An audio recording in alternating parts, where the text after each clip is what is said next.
संतोष रेणुकर के नाम है, जो कि भोजपुरी में उसका कोई नाम नहीं, लेकिन वो छोटू भैया से चैलेंज कर रहा है।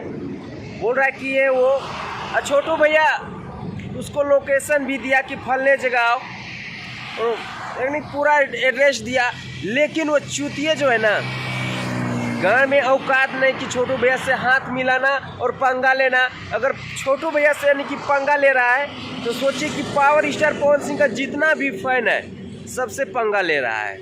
तो भाई हमारे पावर स्टार पवन सिंह का फैन और छोटू भैया का जितने भी फैन है, तो भाई जब एक्टिव हो जाएगा ना तो अच्छे अच्छे का तेल निकाल देगा।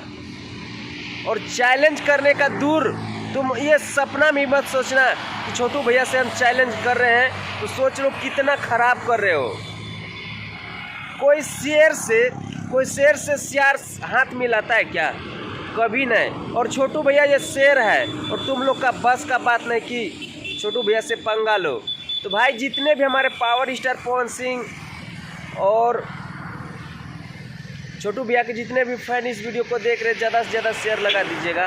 और हमारे पावर स्टार पवन सिंह का भी फैन है तो ज़्यादा से ज़्यादा शेयर कर लीजिएगा। और हम सही बोल रहे हैं कि गलत बोल रहे हैं, कमेंट सेक्शन में अपना अपना राय जरूर दीजिएगा। मिलते हैं आप लोगों से नेक्स्ट वीडियो में। वंदे मातरम, हर हर महादेव।